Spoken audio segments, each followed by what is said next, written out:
7 दशकों के अंदर बतौर मुल्क पाकिस्तान खत्म होने की कगार पर खड़ा हुआ है। पुलिस आपस में भिड़ रही है, पब्लिक रेंजर्स आपस में भिड़ रहे हैं, अदालत सरकार आपस में भिड़ रही है, फौज इमरान आपस में भिड़ रहे हैं। कोहराम ऐसा मचा हुआ है कि पाकिस्तान की हुकूमत इमरजेंसी लगाने का बड़ा फैसला कर सकती है। शहबाज शरीफ कैबिनेट की बैठक हुई है, पिछले दरवाजे से फिर फौज सत्ता में लौटने की कोशिशों में लग गई है। मतलब साफ है कि पाकिस्तान में खुलेआम 2 धड़े हो गए हैं। एक तरफ पाकिस्तान की अदालतें और वहीं दूसरी ओर अदालतें इमरान खान है, तो दूसरी तरफ पाकिस्तान का एस्टेब्लिशमेंट यानी कि फौज, आईएसआई और शहबाज शरीफ हुकूमत भी साथ में है। हुकूमत और फौज इमरान को जेल में डालना चाहती है, आवाम और अदालतें इमरान को राहत दे देती हैं। जिस अल कादिर यूनिवर्सिटी ट्रस्ट घोटाले में इमरान खान को गिरफ्तार किया गया था, उसमें इस्लामाबाद हाईकोर्ट ने 15 दिन की अंतरिम जमानत दे दी।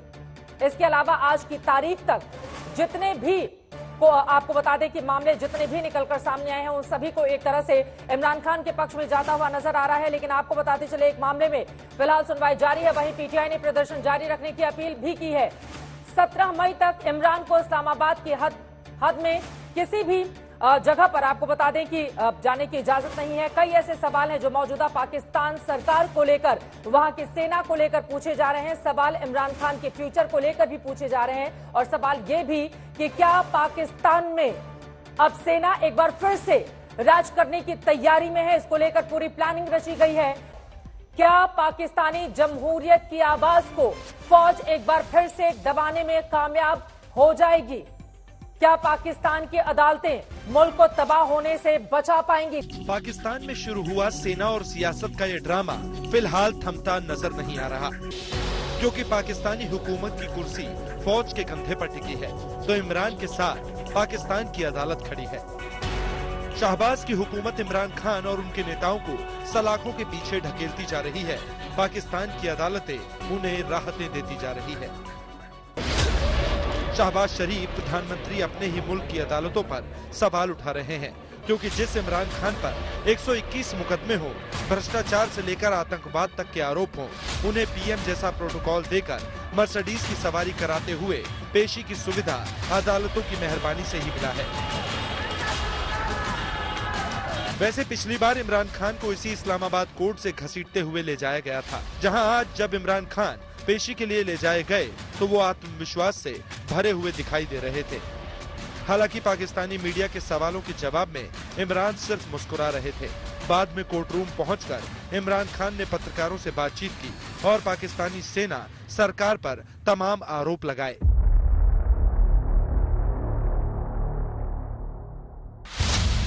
कुर्सी की कलह में पाकिस्तान में ऐसी कीचड़ उछाल प्रतियोगिता चल रही है कि इमरान खान खुलेआम सेना अध्यक्ष जनरल आसिम मुनीर का नाम लेकर मुल्क को तबाह करने का आरोप लगाते हैं, तो सिंध की विधानसभा में खड़े होकर भुट्टो की पार्टी के मंत्री शर्जील इमाम सुप्रीम कोर्ट के फैसलों पर लानते मलामते करते नजर आते हैं।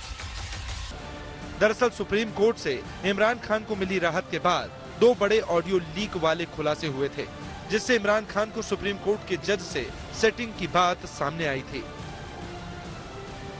इन्हीं खुलासों के हवाले से पाकिस्तान के पीएम अब उन पुरानी कहानियों को याद दिलाते नजर आ रहे थे, जिसमें बेनजीर भुट्टो की हत्या से लेकर नवाज शरीफ के मुकदमों तक तमाम तयशुद के बावजूद पाकिस्तान की फौज पर किसी ने उंगली तक नहीं उठाई। बहरहाल पाकिस्तान में सत्ता की लड़ाई का ये लीग फिलहाल थमता हुआ नजर नहीं आ रहा। अब आखिरी विसल या तो फौज बजाएगी या फिर यूं ही पाकिस्तान तबाह होता रहेगा। आज तक ब्यूरो।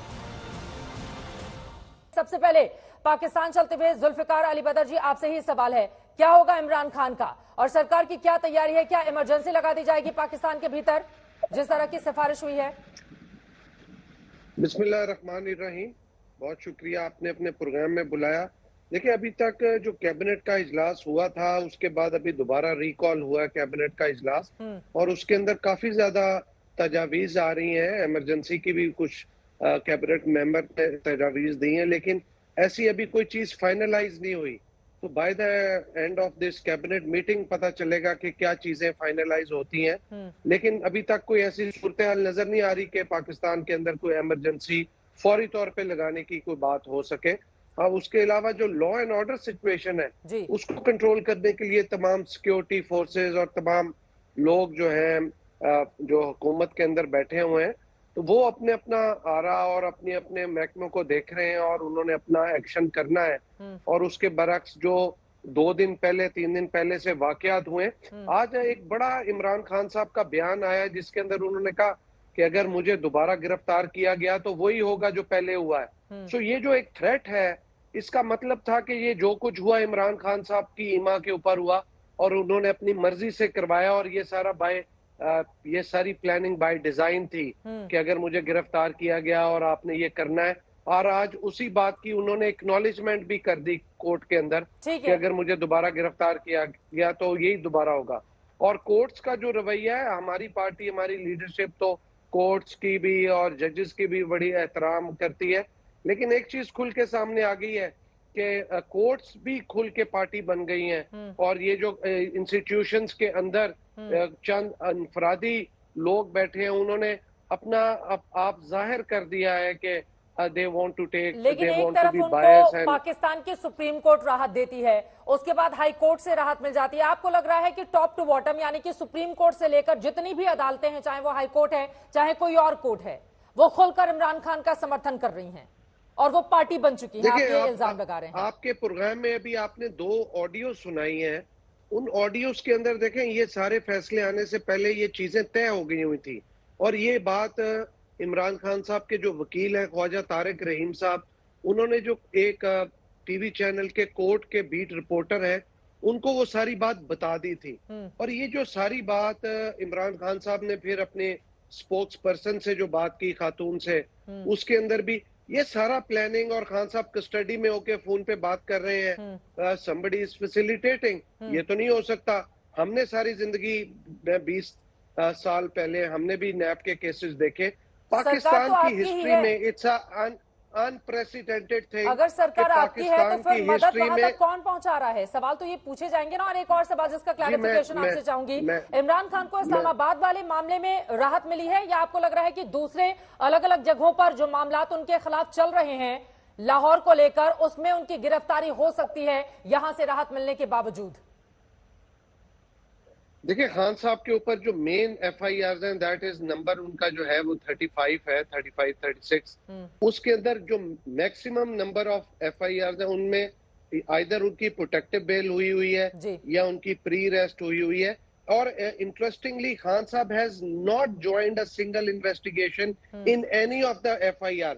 और जिस केस में खान साहब को अल कादिर ट्रस्ट, जिसमें 60 बिलियन की करप्शन है, 190 बिलियन की, उसके अंदर भी आप देखें कि इट्स अनप्रेसिडेंटेड थिंग कि खान साहब के अलावा आज तक किसी बंदे को प्री अरेस्ट नहीं दी गई, ना हाई कोर्ट से ना सुप्रीम कोर्ट से। और he is the first person in the history of Pakistan जिसको प्री अरेस्ट और प्रोटेक्टिव बेल दी गई है नैब के केस के अंदर, नेशनल अकाउंटेबिलिटी का जो केस है, और वो करप्शन का केस है। चलिए, दिस इज समथिंग अनप्रेसिडेंटेड। ठीक है, आपको ये लग रहा है कि जो अदालतें हैं वो इमरान खान के साथ मिली हुई है? मोना आलम सीधे आपके पास आते हुए, एक जर्नलिस्ट के तौर पर क्या इस तरह की स्थिति बनती हुई नजर आ रही है कि कोर्ट के साथ, चूंकि एक ऑडियो भी वायरल हो रहा है लगातार जिसमें इमरान खान इस तरह के अपने कार्यकर्ताओं से बातचीत करते हुए कोर्ट के मामलात में नजर आ रहे हैं, तो क्या ऐसी स्थिति है इमरान खान को कोर्ट की ओर से सपोर्ट मिल रहा है? देखिए, बात ये है कि हम कह सकते हैं हमारा हक है। पाकिस्तान में ये हमेशा हुआ है कि कोर्ट के फैसलों पे, जो खास तौर पे वो पार्टी होती है जिसके हक में नहीं आता फैसला, वो हमेशा तनकीद करती है कोर्ट के फैसलों पे। और कोर्ट के फैसले बड़े खराब भी होते रहे पाकिस्तान में। जैसे अभी जुल्फिकार साहब की पार्टी, पीपल्स पार्टी, उनके जो फाउंडर यानी जुल्फिकार अली भुट्टो, उनको बाकायदा जुडिशल मर्डर उनका कहा जाता है, जो उनकी फांसी का फैसला था जो इसी कोर्ट ने दिया था। तो ऐसी बात नहीं है कि कोर्ट में पहली दफा जो है वो इस तरह के फैसले हो रहे हैं, या पहली दफा है कि एक पार्टी जो है जिसके हक में नहीं हुआ वो उसके ऊपर क्रिटिसिज्म कर रही है। प्रॉब्लम ये है कि अगर गवर्नमेंट ये कह रहे हैं कि हम वो फैसला मानते ही नहीं है, आप जो मर्जी कर ले, हम मानते ही नहीं है। देखिए, डिसएग्रीमेंट होना एक अलग बात होती है। आप ये नहीं कह सकते बतौर sitting government of the day कि हम फैसला नहीं मानते, हमें नहीं पसंद, हम नहीं मानते, आप जो करना चाहते हैं आप करें। अगर आप ये कर रहे हैं तो आप ओपन थ्रेट दे रहे हैं कोर्ट को कि फिर तो एक बिल्कुल ये बात सही है कि एक बनाना रिपब्लिक वाली बात है कि जो मर्जी करे।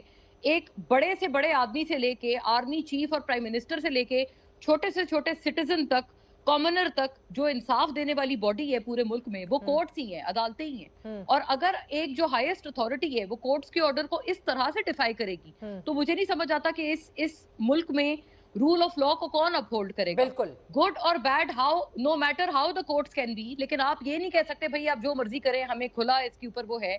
ऑन द अदर हैंड, एक तरफ से कोर्ट्स के ऊपर ये बातें की जा रही हैं, गवर्नमेंट ये वाली बातें कर रहे हैं कोर्ट्स के ऊपर, बिल्कुल सही है। जो रिमार्क्स थे वो बड़े अनबिकमिंग थे, जैसे चीफ जस्टिस साहब के कुछ रिमार्क्स थे, मुझे भी सही नहीं लगे। वो उन्होंने इमरान खान साहब को देखेगा, आपको देख के खुशी हुई, गेस्ट हाउस में गपशप लगेगी, ठीक है, गलत है, मैं बिल्कुल इसको एंडोर्स नहीं करती। बिल्कुल एक अजीब सा तासुर जाता है, कोर्ट का, जजेस का फैसला होता है, फैसला सुनाना, हाँ। अपने फैसलों से बातें करते हैं, इस तरह के खुले कैजुअल रिमार्क्स कोर्ट्स नहीं देती। लेकिन आप ये कहते हैं कि भाई आप जितने मर्जी केसेस में उनको बेल देते जाए, हम एक के बाद एक केस डालेंगे, फिर एक केस डालेंगे, फिर तो इसका ये मतलब है कि गवर्नमेंट अपने आप को ये दिखा रही है कि हम हेल बेंट है। भाई अगर कुछ निकलता है आप बिल्कुल उनको पकड़े। इमरान खान साहब की तरफ से अभी तक कोई कंडेमनेशन नहीं आई है जो फौजी इंस्टॉलेशंस पर हमले हुए, ये बहुत गलत बात है। इमरान खान साहब बार बार इस बात को इम्प्लिसिटली यही एक इंप्रेशन दे रहे हैं हम सबको कि ये सारी चीजें जो हुई हैं उनको इस बात की खुशी है, कोई उनको अफसोस नहीं है कि ये जो मुल्क में एक जो मौकरी चलती रही है, जो जलाओ घेराव हुआ है,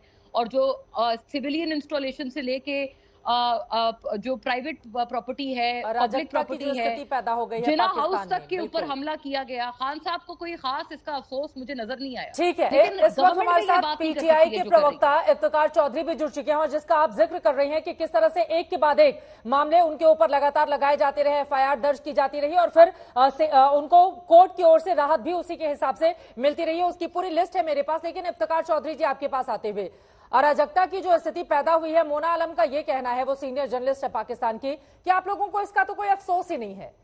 ताकत दिखाने में क्या आपकी पार्टी कामयाब रही? और इमरजेंसी लगने जैसे हालात इस वक्त बन रहे हैं, इसको लेकर सिफारिश भी की गई है। आगे किस ओर इमरान खान और पाकिस्तान जाता हुआ नजर आ रहा है, और कैसे लड़ेंगे आप लोग अपनी अगली लड़ाई? बिस्मिल्लाहिर्रहमानिर्रहीम। पहले तो आपका शुक्रिया। मेरा ख्याल है मोना आलम माशाल्लाह, मैं भी इनको पढ़ता हूँ, उनकी बातें भी सुनता हूँ, बहुत अच्छी जर्नलिस्ट हैं, बड़ी अच्छी स्पोक्स पर्सन है। लेकिन किसी वजह से मेरा ख्याल में ये सुन नहीं सकी शाह महमूद कुरैशी की बातें, और हमारे पार्टी के सीनियर लीडर दूसरे जो हैं आमिर कियानी की। हमने तो इसके कंडेम किया, और मैं 3-4 दिन से इसी तरह चैनल पे आके इस चीज को ये कह रहा हूँ कि हम तो है ही नहीं इस तरह के काम करने वाले। अब इमरान खान को कहाँ आपने सुना है? इमरान खान तो 3 दिन से कस्टडी में है। इमरान खान की कोई प्रेस कॉन्फ्रेंस, कोई उनकी बात, कोई ऐसी चीज आपने अगर सुनी हो मोना आलम जी, तो मैं जनाब अली भी इस चीज को कंडेम करूंगा। आप क्या समझते हैं कि हम अपनी पाक फौज के खिलाफ हैं? हम पाक फौज के जो रहने वाली जगह है, जिना हाउस जिसका मुतबरक नाम आपने लिया है, क्या हम उस पे उसको करेंगे, उसके खिलाफ करेंगे? और जीएचक्यू में आप देखें 4-5 आदमी चले गए, ये कैसे हो सकता है कि एक दफा आगजनी करने वाले लोग कौन पर नहीं मारते? फिर इसी के साथ आपसे सवाल पूछा जाएगा इफ्तिकार जी, वो कौन लोग थे जिन्होंने जमकर जिन्ना हाउस में तोड़फोड़ की, वहां से सामान उठाकर लेकर चले गए? एक और बड़ी खबर आ रही है, उसके बाद मैं फौरन आपके पास आ रही हूँ। लाहौर के जुल शाह केस में इमरान खान को जमानत मिल गई है। एक के बाद एक कई ऐसे केस हैं अलग अलग मामले में। देखिए 22 मई तक जुल शाह केस में इमरान खान को जमानत मिल गई है, और इस तरह से एक के बाद एक राहत मिलती हुई अदालतों से इमरान खान को दिखाई दे रही है। सड़क हादसे में जान जाने के मामले में जुल शाह की जान चली गई थी। इस मामले में आपको बताते चले कि उसमें इमरान खान को जमानत मिल गई है। ये इस वक्त की बड़ी खबर है। इफ्तिकार चौधरी जी, मैं चाहूंगी इस मामले के बारे में भी ज्यादा आप थोड़ा जानकारी दे दें। जुल शाह का केस क्या था जिसमें राहत मिल गई है, और दूसरी तरफ जो आपके विरोधी हमजा, हमारे संवाददाता हमजा आमिर इस वक्त जुड़ चुके हैं ज्यादा जानकारी के साथ। हमजा, 22 मई तक के लिए लाहौर के जुल शाह केस में इमरान को जमानत मिली है, ये क्या मामला था? कितनी बड़ी राहत इमरान खान के लिए इस मामले में? देखिए, ये बेसिकली जुल शाह जो मामला है, ये इमरान खान के ही सपोर्टर थे जो कि इमरान खान के घर के बाहर महीनों से बैठे हुए थे, इमरान खान के हक में नारे लगाते थे, और उनका लेके जो है उनकी डेथ हुई उस वक्त में जब पुलिस जो है वो के घर को रेड कर रही तो बाहर हड़ताल हो रही थी। उस दौरान जुल्फशाह की जान अपनी जान की बाजी वो हार गए। इसी मामले को लेके जब पंजाब पुलिस ने केसेस फाइल किए थे तो ये केस का भी जो है, क्योंकि ये उनकी हलाकत हुई थी तो इसका केस भी फाइल किया गया था, जिसमें पंजाब पुलिस की तरफ से, पंजाब हुकूमत की तरफ से जो है इमरान खान को भी नॉमिनेट किया गया था और उसी के हवाले से उनके अरेस्ट वारंट भी इशू हुए हुए थे। इसी वजह से आज 4 केसेस में से एक केस है जिसमें इमरान खान को बेल इस्लामाबाद हाई कोर्ट से 22 मई तक के लिए ग्रांट कर दी गई है। अभी 3 केसेस और हैं और इमरान खान के वकील ये कह रहे हैं कोर्ट के अंदर कि बाहर पंजाब पुलिस खड़ी है और वो इमरान खान को अरेस्ट करने की नीयत से आई हुई है। आप उससे पहले जब तक ये केसेस के लिए हम लाहौर में पेश नहीं होते उस वक्त तक के लिए राहदारी जमानत जो है हमारी कबूल करवाइए यहाँ पे, ताकि इमरान खान को अरेस्ट ना किया जाए। और साथ में ये भी कहा जा रहा है कि इमरान खान के बनीगाना जाने की अरेंजमेंट भी शुरू कर दी गई है कि आज इमरान खान बनीगाना में जाएंगे। इस्लामाबाद हाईकोर्ट ने लोकल अथॉरिटी को भी बोला है कि इमरान खान के लिए फुल प्रूफ सिक्योरिटी का इंतजाम बनीगाला के आसपास भी करवाया जाए। ठीक है, बहुत शुक्रिया आपका इस पूरी जानकारी के लिए। अपने घर जाने की तैयारी में है, एक के बाद एक उनको राहत मिलती हुई नजर आ रही है। सीधे इफ्तिकार चौधरी जी आपका रुख करते हुए, चूंकि अदालतें इमरान खान के साथ मिली हुई हैं, इस तरह के आरोप भी लगातार लगाए जा रहे हैं, इस पर क्या जवाब देंगे आप? और कितनी बड़ी राहत इस केस में जमानत का मिलना इमरान खान के लिए? देखिए जी, पहली बात तो ये है, जुल्फशाह की मैं बात करना चाहता हूँ। इत्तेफाक से उनकी मौत से पहले तकरीबन एक दिन मेरी ज़मान पार्क में उनसे मुलाकात भी हुई। वो एक मजलूब सा बंदा था और शुरू से ही वो इमरान खान का साथी था। अब ये क्या बात करते हैं, ये किस पुलिस की आप बात कर रहे हैं? ये तो जनरल डायर की पुलिस है पंजाब, और ज़हूर अलाई के जो हमारे मिनिस्टर रहे हैं और जो हमारे एक्स प्राइम मिनिस्टर के बाप हैं, उनके ऊपर भैंस चोरी का मुकदमा ये कर लेते हैं। ये तो पंजाब पुलिस ऐसी है, हाथी को भी मार मार के कहेगी, वो उसको बरामद करेगी गन्ने के खेत से और कहता वो आएगा कि मैं चूहा हूँ। इसी तरह के आप ये देखें, इमरान खान के खिलाफ कितने केसेस हुए।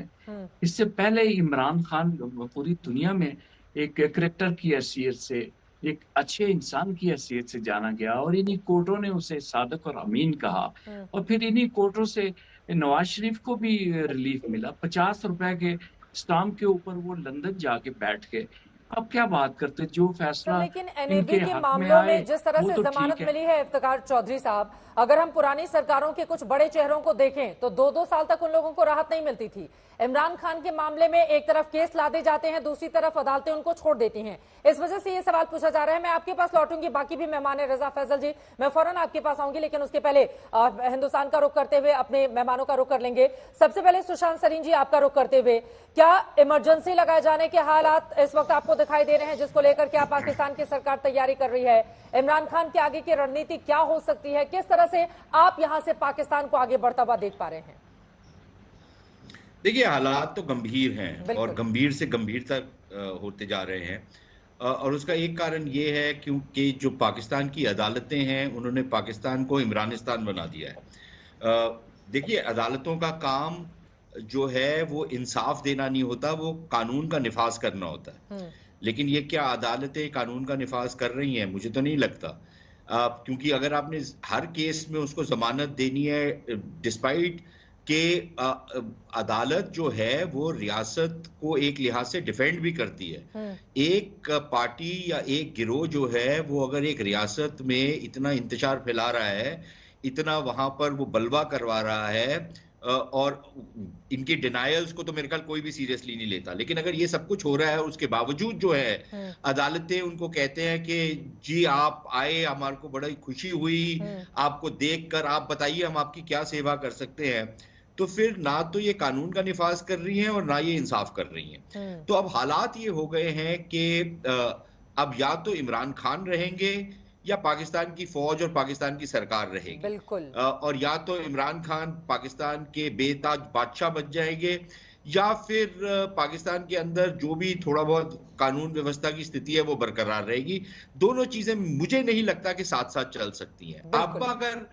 अब अगर सरकार कुछ करना चाहती है तो मेरे ख्याल उनके पास कोई बहुत ज्यादा विकल्प बचे नहीं है।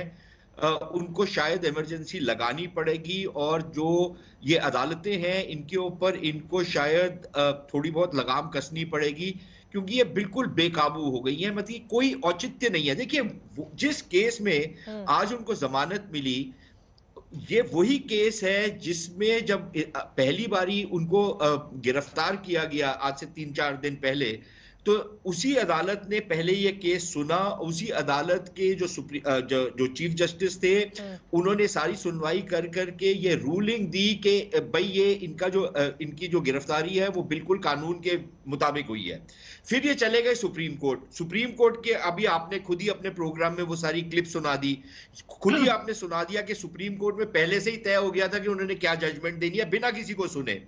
तो और वो फिर वापस उसी अदालत में भेजती है जिसने उसको लीगल होल्ड किया था, और फिर एक नए बेंच के पास भेजती है जो कहती है कि ये बिल्कुल इलीगल है, इनको हम जमानत दे रहे हैं। अब दुनिया में कौन सी अदालत इस टाइप का काम करती है। लेकिन देखिए चित्रा जी, मेरी नजर में जो एक और बड़ा गंभीर संकट पाकिस्तान में उभरता हुआ नजर आ रहा है वो ये है कि फौज के अंदर जो दरारें हैं वो अब खुल करके सामने आ गई हैं। अभी तक तो उस पे चेमगोइयां हो रही थी, कुछ रूमर चल रहे थे, कुछ फुसफुसाहट हो रही थी, लेकिन अब मेरे ख्याल जिस तरीके से जो सुनने में आ रहा है कि एक लाहौर के कोर कमांडर को बर्खास्त कर दिया गया है और कुछ और सीनियर अफसरों को उनकी पेशी हो गई है, और माना यह जा रहा है कि 2 या 3 और कोर कमांडर जो हैं उनको भी फायरिंग लाइन पर लेकर के आया गया है। तो उसका मतलब ये है कि जो खबरें चल रही थी कि पाकिस्तान की फौज के अंदर दरारें हैं और जो आला कमान है पाकिस्तान की फौज की वो टोटली आपस में एक लिहाज से खंडित हो चुकी है। बिल्कुल सर। मेरे ख्याल पाकिस्तान की रियासत को और पाकिस्तान को ये बहुत बड़ा एक खतरा है। अगर ये चीज काबू में नहीं आती तो फिर ये जो रियासत है ये कैसे बचेगी मुझे समझ नहीं आ रहा, क्योंकि अभी तक तो पाकिस्तान की फौज ने जैसे तैसे करके इनको बचा रखा है, और अगर फौज ही खंडित हो गई है तो फिर मुझे कोई बहुत ज्यादा अच्छा टाइम सामने नजर नहीं आ रहा। और ये सब उस समय हो रहा है जबकि अर्थव्यवस्था जो है वो टोटली चरमरा चुकी है, बिल्कुल वो एक लिहाज से घुटनों पे तो क्या अब तो बिल्कुल लमलेट हो चुकी है। रुपया जो है 300 को क्रॉस कर गया है, जो मुद्रास्फीति है वो किस कगार बढ़ती जा रही है। तो हालात अच्छे नहीं है और मेरे ख्याल और खराब हो गया, और राजनीतिक अस्थिरता और ज्यादा बढ़ती हुई चली जा रही है जिस तरह के हालात मौजूदा वक्त में बने हुए हैं। लेफ्टिनेंट जनरल संजय कुलकर्णी जी, सीधे आपका रुख करते हुए जो बातें कही गई हैं सुशांत सरीन की ओर से उसी को आगे बढ़ाते हुए, आपको लग रहा है क्या कि दो फाड़ हो चुकी है पाकिस्तान की सेना, और क्या इसका श्रेय इमरान खान को जाता है कि ऐसा कर पाने में वो कामयाब होंगे? क्या फौज सरेंडर करेगी, या आपको लगता है कि पाकिस्तान के भीतर और ताकत के साथ वो लड़ाई लड़ेगी ताकि जो कमान है हमेशा उसके हाथ में बनी रहे, जैसा कि इतिहास भी पाकिस्तान का रहा है? क्या दिखता है फौज का भविष्य? चित्रा जी धन्यवाद। जैसे सुशांत साहब ने कहा बिल्कुल ठीक कहा, उनका एनालिसिस बिल्कुल दुरुस्त मैं कहूंगा। लेकिन ये बात यह है कि जैसी फौज में, पाकिस्तानी फौज में दरार पड़ चुकी है, और वो दरार इतनी गहरी है कि आप देख सकते हैं कि फौज के आपको नजर नहीं आ रही। टीवी स्क्रीन में आप देखो, रेंजर्स हैं वो भी फौज की पार्ट है, पुलिस है, सब कुछ है। फौज ने अपने आप को दूर इसलिए रखा है कि फौज के बीच में दरार पड़ी हुई है।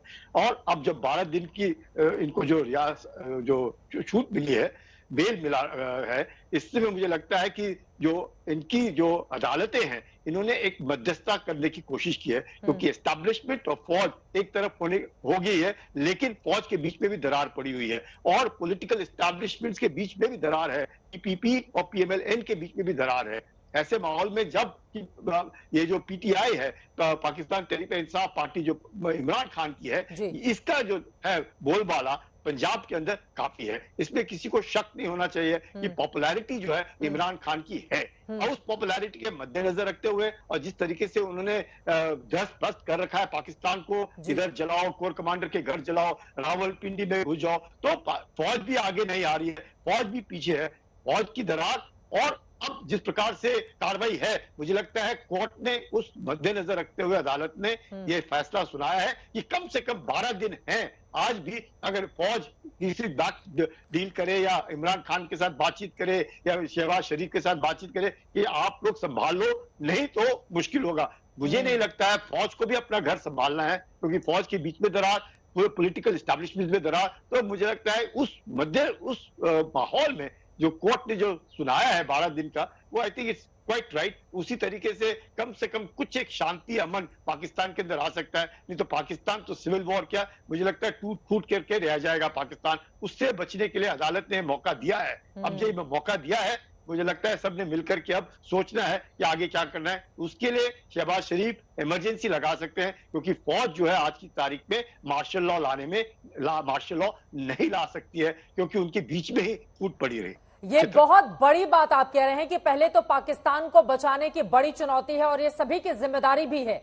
जिस तरह के हालात इस वक्त रजा फैजल जी पाकिस्तान के भीतर देखने को मिल रहे हैं। लेकिन 3 बातें जो यहां पर मेहमानों की जुबान से निकलकर सामने आई, एक तो ये, क्या जो अदालतें हैं वो इमरानिस्तान बन चुकी हैं? नंबर 2, क्या फौज अपने सबसे बुरे दौर से गुजर रही है? और क्या मौजूदा वक्त को देखते हुए वहां पर इमरजेंसी लगाई जा सकती है, इस तरह का फैसला किया जा सकता है सरकार की ओर से?